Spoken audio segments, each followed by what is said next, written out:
Do you consider yourself far right? And not everyone can be English, I'm sorry, it's not a human right. What do you think about the 14 words? Slaves, obey your earthly masters with respect and fear. The connection of church and state, should passages like that be part of it? If I criticise a Jew, I'm an anti-Semite. If I criticise an Islamic, I'm an Islamophobe. What are you if you criticise me? What are if you try and replace me? Would you say diversity of cultures strengthens a society or weakens it? Do you believe Islam is trying to take over the world? How much freedom should people have to alter their bodies or appearance? Do you believe every group deserves equal rights under the law, even if their identity or lifestyle conflicts with traditions? Do you think Christians should always obey the rule of law or challenge it when it seems unjust? When man's law does not match God's law, there is no law, and I shall live by my law. What would you say to people who feel deeply English, but whose grandparents came from abroad? The whole of the world bought us up, but didn't offer themselves for sale. Time to withdraw the offer. Should political change always happen through elections, or are there times when other means are justified? We spoke before this interview and you said that you wanted to reply to some of the comments from last time. I'm going to give you that opportunity to do that now. Thanks very much. So one of the things I talked about was about Nigel Farage. So let's talk about Nigel Farage. And I spoke about him and reform being sort of similar to a broken down old car, and it's all we had until we could afford something better. Well, I think in the interim time between February and now, we've had things turn up that are better. I think we've already got that upgrade, and that reform really need putting down. They're no good. They're not going to solve our problems. They're never going to be what we're looking for. And we need to now put our faith and our hopes into other people. And I would suggest that Rupert Lowe and Ben Habib are the right direction for the country to go in. Although I do think that Ben Habib, while a wonderful man, I really respect him, we need an Englishman at the helm of our country for all sorts of reasons. One being that Englishmen want to see an Englishman at the helm of their country, and half English just isn't good enough. So while I respect Ben Habib and his efforts, even he wanted Rupert Lowe to run advance, and I think that that's probably the direction we should go in. But I definitely think we should be leaving Farage and reform behind. So that's that I really wanted to talk on. Do you think that should be this election? You don't vote for him, or do you think you should vote for him this time and not next time? I think where there's no other option but reform or one of the old classics, then reform. Because better change and disruption than nothing. But if you've got another option, take the other option. Because if Nigel Farage takes the PM position, we're not in a better position, we're in a worse position. But moving forward, I spoke on freedom, and I said that everybody in the world owes us a debt of gratitude, the English, for their freedom, because we gave it to them. And there's been some confusion as to what I meant. People think that I meant the Second World War, or I meant like various other things, the ending of slavery, or other things. But I wasn't talking about that. I was talking about the foundationals of what freedom is. Freedom's built of stuff, and that stuff is English stuff. The idea of personal property, the idea of individual sovereignty, the idea of the rule of law, common law itself, which is God's law codified by a people. Our people, the English, we did those things. Those ideas come from these nations, and in those things we create a thing called freedom, and we give that to the world. And that's what I mean when I say that everyone owes us a gratitude for that, because without those ideas there would be no freedom anywhere. The last thing that I got a bit of pushback on, gone off my head now, so it doesn't matter now. But I don't care that I've got bad teeth. To all the people who wanted to say, it's always the one with bad teeth. Yeah, I'm working class London and my bad teeth. Oh well, go over it. Ask me a question. Do you consider yourself far right? Now, I don't really know what that means. So it's a hard thing to say, do I agree with, when I don't know how to really define it. I'm definitely right-wing.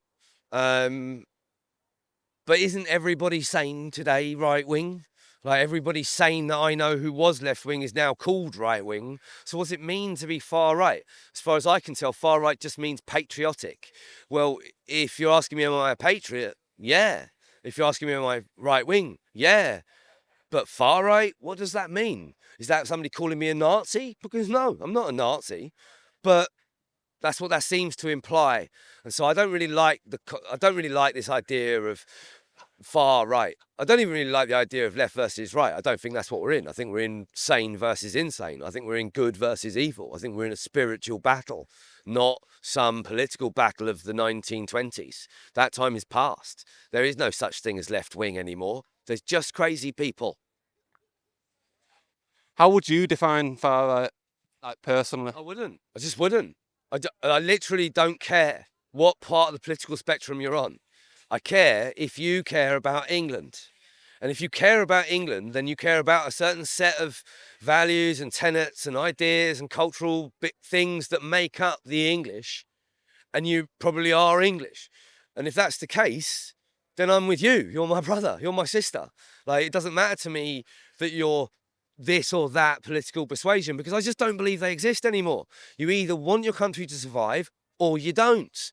That's it. Good versus evil. There is no such thing as right wing. It just doesn't exist. What do you believe makes you English? For example, values, citizenship, born here, or multiple generations? Blood, ancestry. Like every other every ethnicity in the world is described by their ancestry and their land. Now, that has been called blood and soil in the past, but that phrase has got something of a negative connotation these days. But it boils down to that. My father was born in this country, my father's father was born in this country, and every father going back for all of time that there were humans in this country was born in this country. Like, my grandfather's Welsh. That means my bloodlines have been here at least 3,000 years. In everywhere in the world, an ethnicity is described by a people of genetic collectivity in one place. That's an ethnicity. That's a nation. We've been here for a long time. That's what it means to be English. You are English by your blood. That's it. Like, when we separated India from India and India got its independence, 5 generations of Englishmen had been born in India. They left. They didn't say we're Indians, because that would be ridiculous. Because Rudyard Kipling is not an Indian. He was one of them. He's not Indian. He's an Englishman. You know it. I know it. He knew it.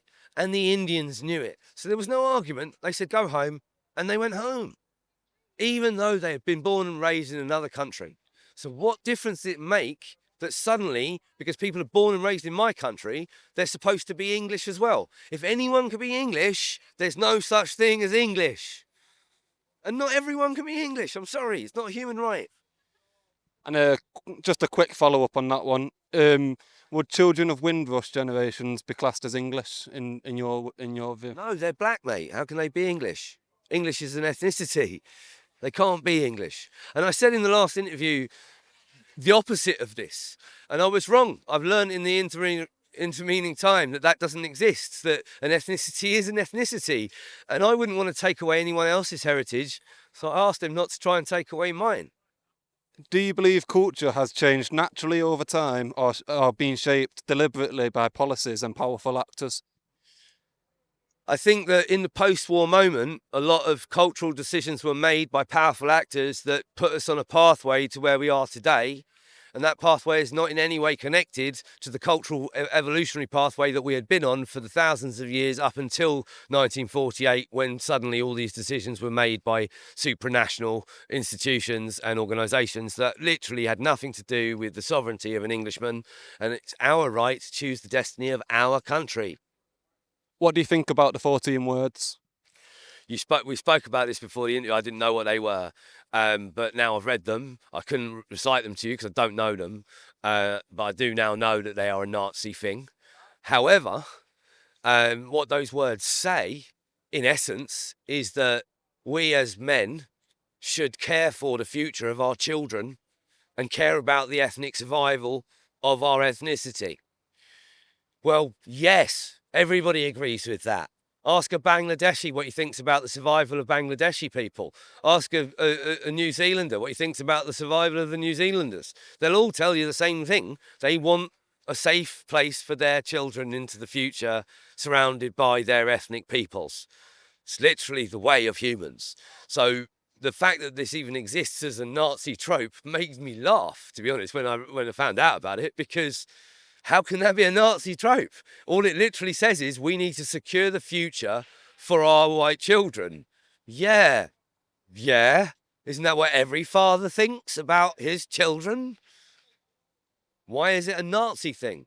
Is it because it's white people? Is it white people that are allowed to be racists and everybody else not allowed to be a racist? Because that's what it seems like. It seems like racist equals white. Because no black man can be racist to me. If I criticise a Jew, I'm an anti-Semite. If I criticise an Islamic, I'm an Islamophobe. What are you if you criticise me? What are you if you try and replace me? What are you if you try and tell me I'm wrong for wanting to protect my children? Apparently, you're a perfectly reasonable person, but I'm a racist for wanting to protect my future. No, bullshit. I don't accept the 14 words as a thing. I think it's ridiculous that anyone could even say that they own this concept, as every human thinks this thing. Black people go on and on and on about black. Asians, like Indians, will tell you that India is the best at this. This is Indian, that's Indian, everything's brilliant that is Indian. Good for you. You love your people. I'm glad for you. I love mine. But don't call me I'm a racist just because you don't like the word white. If you don't like the word white, maybe you shouldn't live in a white country. Like, really, if you don't like white people, go away. White people live here. I'm really sick of it. I'll be honest, I'm really sick of it. I'm sick of us being exceptionalized. This is happening every Western country. What we used to call Christendom is under attack by its own people, by its own elite. And we're supposed to just sit here and be arrested for having an opinion. No, I'm not a racist because I'm white. I'm a racist because I'm a human. Every fucking human is racist. It's normal to love your own people more than you love other people. It's normal. The creation of the word racist doesn't suddenly make me an evil person. It's a concept. It's not even a real thing. It's called in-group bias and out-group bias. It's genetics. It's frustrating, to be honest, that these questions even exist. Do you believe in the separation of church and state? I'm not sure anymore. And I can't really give an absolute answer on that because I now feel strongly that we've made a real set of errors in the last 75 years at least, if not the last 175 years. And they're errors based on liberalism. And liberalism says we should separate church and state, but all that was great was built on everything before that, which did have church and state together. So how do I know which broke us and which made us? How can I say? What's broke us and made us? Well, clearly we're broken in comparison to 100 years ago.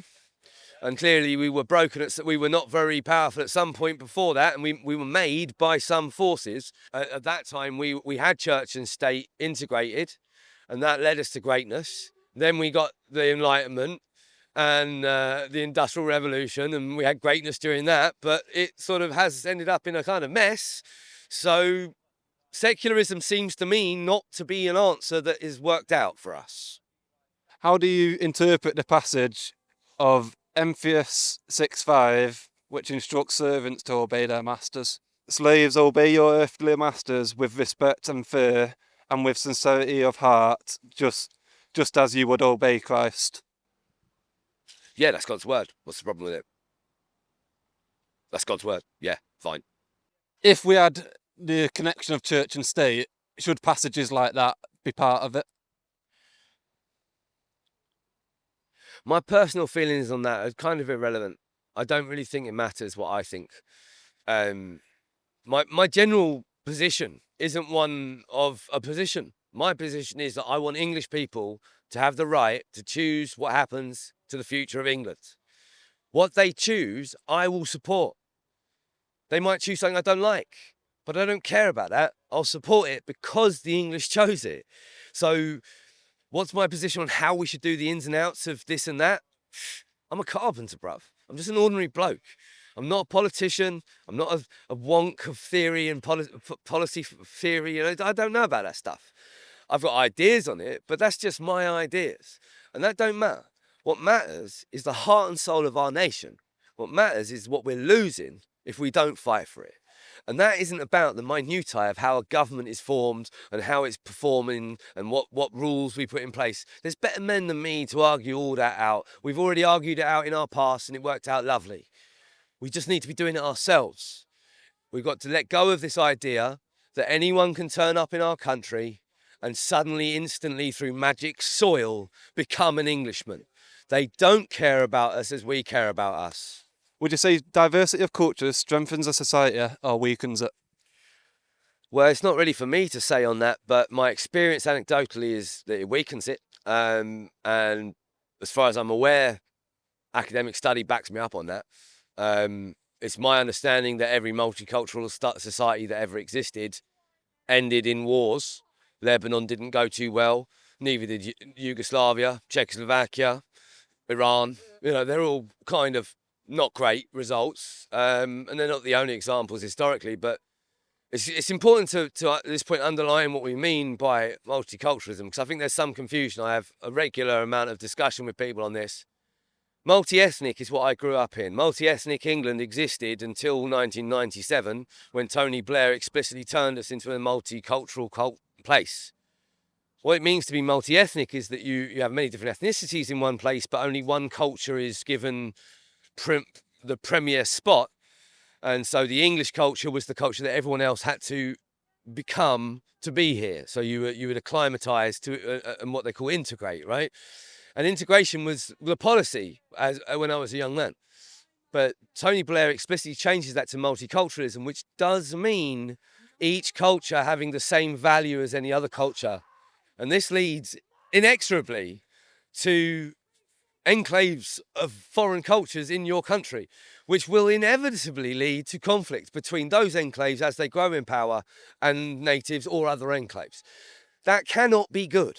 I mean, I lived in a very peaceful and wonderful country, and I don't now. And the only difference is multiculturalism as far as I can tell. So no, diversity is a terrible thing. Multiculturalism is an evil done to us by an evil elite who had lost all sense of their own identity and so chose to wipe us out rather than figure it out.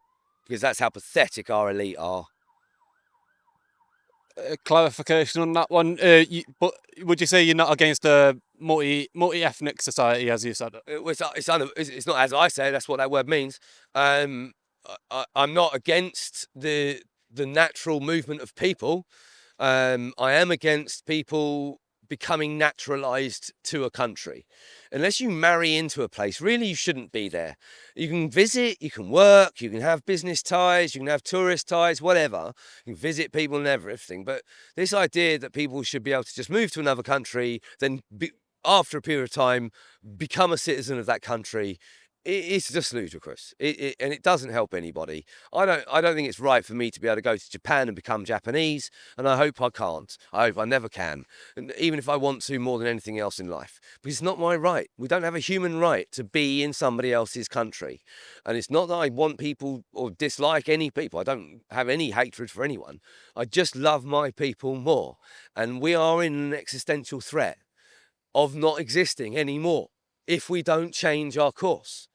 We can't take millions upon millions upon millions of people from all over the world and then call them Englishmen with a passport. It's not working for us. And if it's going to kill our people, I'm against it. Do you think there are groups that disproportionately influence the media, finance and government? Yes, obviously. That's always the case in every situation, everywhere throughout history. There's always powerful groups and weaker groups. I assume you're alluding to certain well-known groups, and yeah, I should say that there are cabals of conspiratorial people doing nasty all over the world for all sorts of reasons. What do I think? I don't know. Lots of different stuff, but I'm not about to talk on this because it's speculation. And I don't want to speculate on your camera. It's pointless. Then I'm just a geezer in a pub, and I'm not trying to be a geezer in a pub. I'm trying to be somebody who's saying, look, we have to solve these problems. We have to face our truths. And one of those truths is we can't invite everybody into our house. We don't have enough room. It's not about hating anyone. It just is what it is. Do you believe Islam is trying to take over the world? if I'm to listen to imams who tell me that they're trying to take over my country, then yes, I believe they're trying to take over my country. If I'm to listen to the words of the Quran that says that they are to expand until they have encompassed the entire globe, and that is literally written in their scripture that they must do, well, yeah, I believe people when they tell me stuff. So, yeah, they want that. They say they want that, and they have for 1,400 years and more tried to do that. So, yeah, I mean, I think anyone who would deny that Islam is explicitly trying to take over the world would be an idiot, because that's explicitly what their scripture says. And would you say all forms of Muslims are incompatible? Sorry, Yes. Yes, Islam is not compatible with the West, because the West is Christendom, and Christianity is not compatible with other religions, because we believe, and I am a Christian, we believe that there is only one true God. The Jews don't follow that God. The Muslims don't follow that God. The Hindus don't follow that God. The Christians do. So absolutely, anybody who's coming to my nation who's not Christian is not compatible with my nation on a fundamental level. How much freedom should people have to alter their bodies or appearance? I'm not a liberal. I don't believe in freedom being the most important value. I think that is a failure of liberalism, and it's really caused us a lot of damage. Absolutely, there should be restraints on what people should and can do to themselves. There are reasons why we don't let children get tattoos. There are reasons why we don't let people drink until they're 18, and we don't let them take drugs, full stop. Because we consider them harms to those people, and we consider children to be unable to make a proper, educated choice in that way, or that the harms would be particularly harmful for children. So we already restrict freedom in all sorts of ways. You're not allowed to go out and murder someone. That's against the law. That's a restriction on your freedom. So we've got all these restrictions on freedoms, and yet we're still seemingly under some illusion that we should be giving all freedoms to everybody. And so, well, we don't already. Stop imagining we do. We don't. You're not allowed to take my stuff. You're not allowed to kill me. You're not allowed to, in America, you can't cross a road.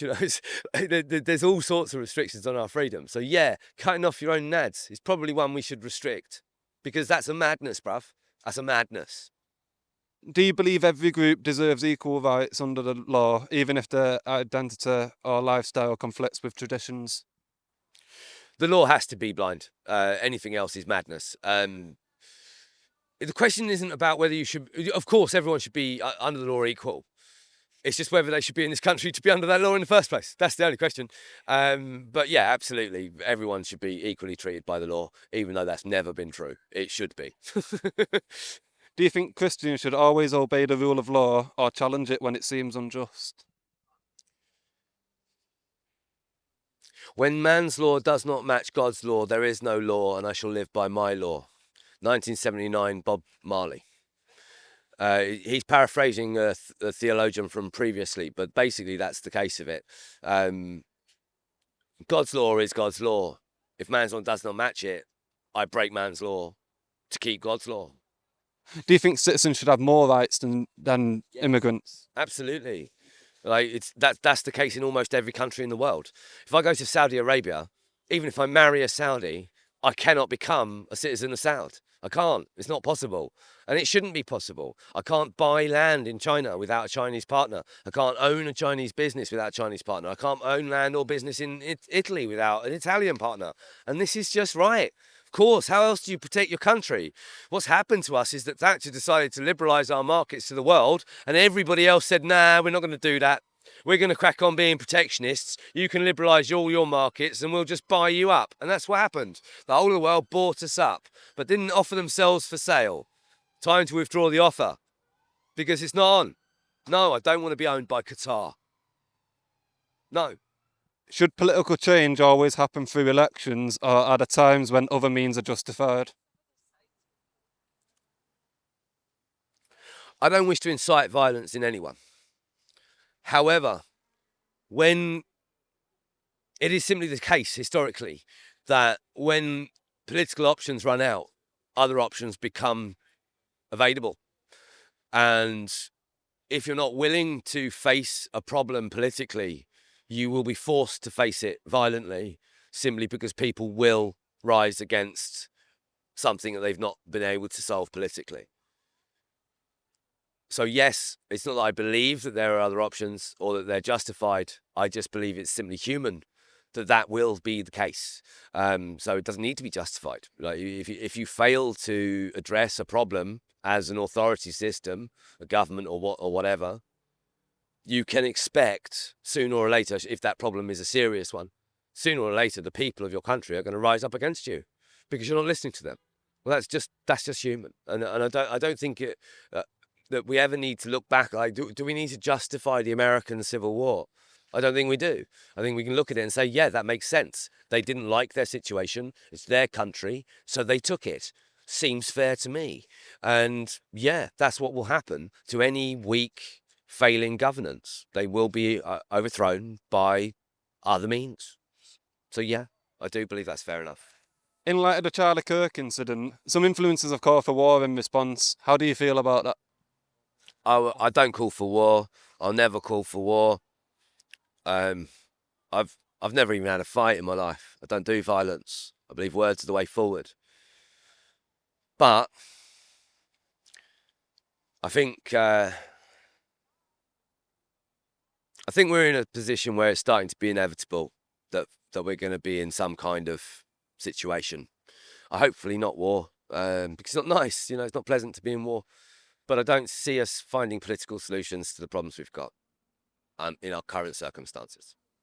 What would you say to people who feel deeply English but whose grandparents came from abroad?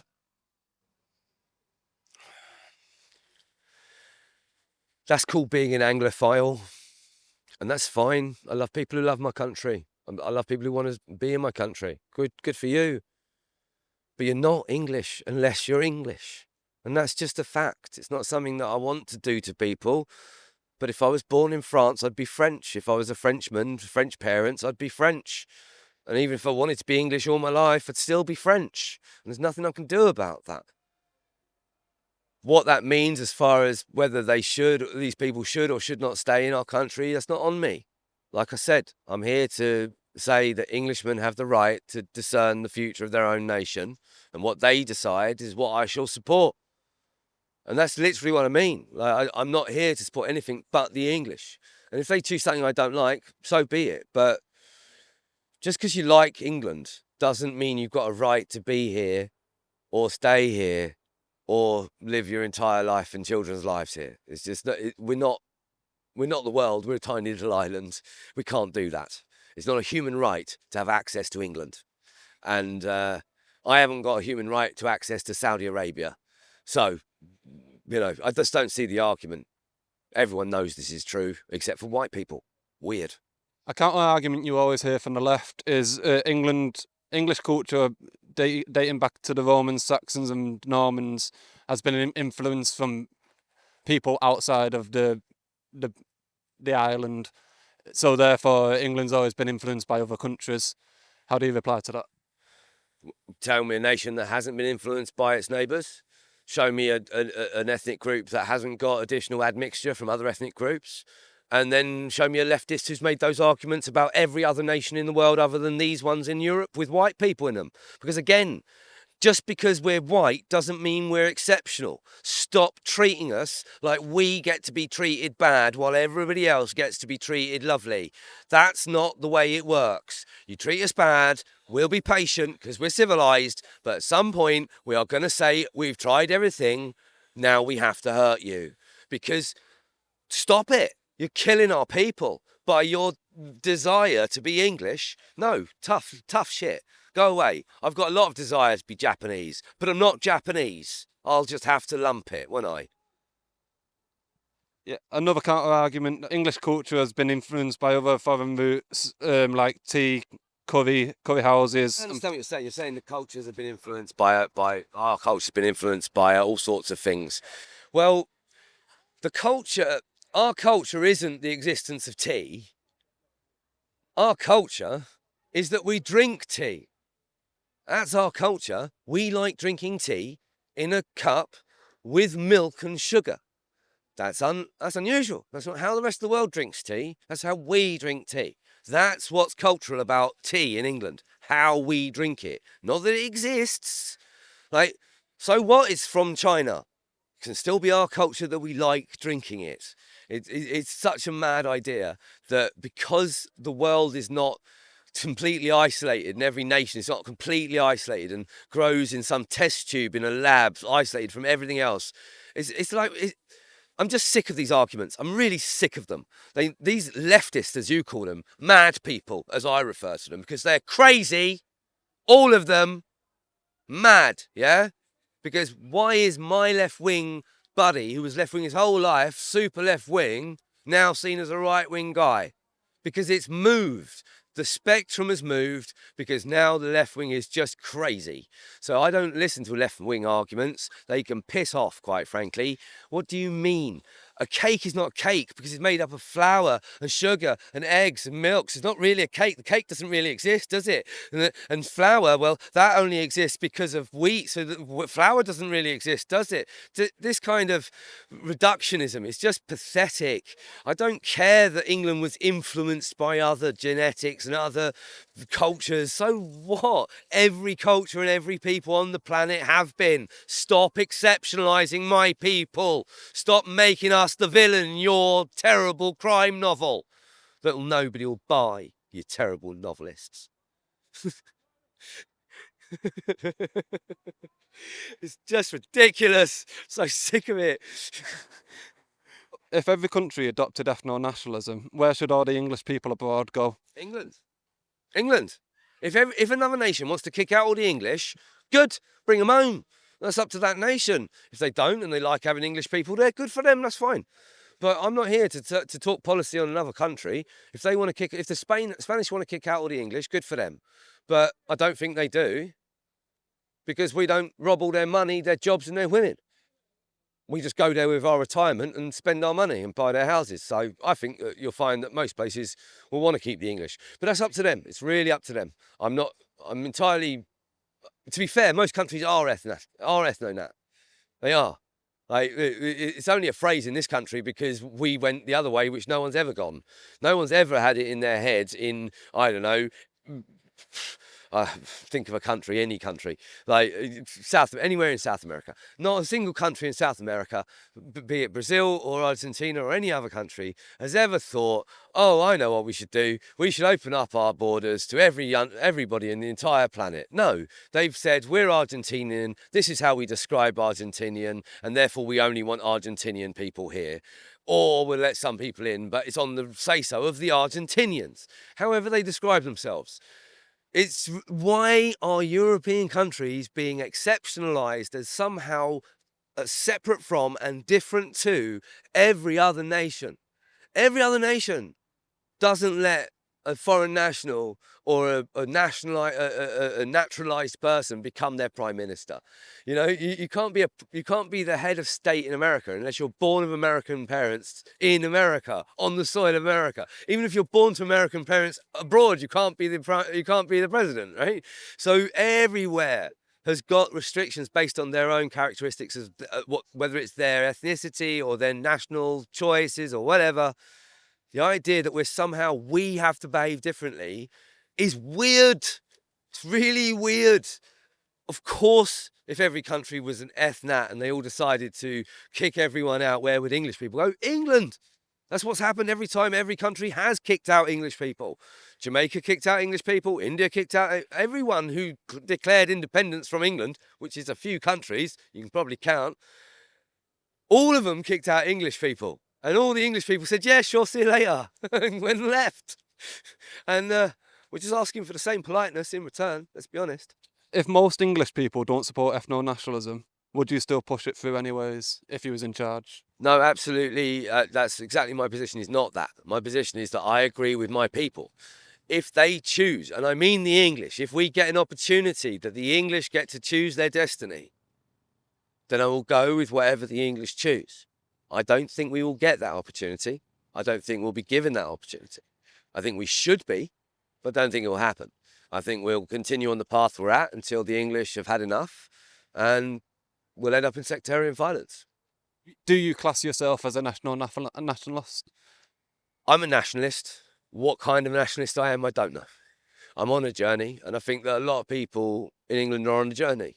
because we all grew up in the post-war liberal consensus, and a large proportion of that's turned out to be not true, let's say. The assumptions of liberalism have been pretty roundly dismissed as not true, and we're left with a lot of questions and not many answers. So what kind of nationalist am I? I don't know. But I know I'm not a civic nationalist anymore because I see the failings of that logic. But I also don't like the extreme everyone must go attitude, because I know people growing up and still who are half English, half something else. And I wouldn't want to push those people out of my country. But for people who have no connection to the country, yeah, they got to go. They just got to go. Just if you've arrived the last 20 years just to make money, well, you've made your money. It's time to go. And I think that's everyone. I think that's nationalism. And the argument, really, the only reason we talk about ethno-nationalism is because of the existence of the false thing, civic nationalism, that was created in 1948 out of nothing, and nobody's ever done ever in all of history ever anywhere. So maybe we just fucked up. Maybe we just made a mistake, and maybe we just need to go back on that. But what does it mean to be an ethno-nat? I don't even really know. I'm still learning, and I would encourage everybody to look for themselves at what they really believe and examine what they really believe and the logical outcomes of those beliefs, and look around them and say to themselves, is this what I want to live in? Is this what I want my kids to grow up in? Because it doesn't look like a place I want to be in, and it's not the same place I was in. I grew up in something very different, something very lovely, and I'm deeply sad not to have it anymore, and I'd like for it to return before I died, so at least I could die in the country I was born in. But does that make me an ethno-nationalist? I don't know. And honestly, I don't care. I really don't. I think the labels are kind of bollocks, and I just want English people to have the opportunity to choose for themselves. That's what I want. Anything else you want to close on? Anything? Thanks to everyone for supporting me over the last year.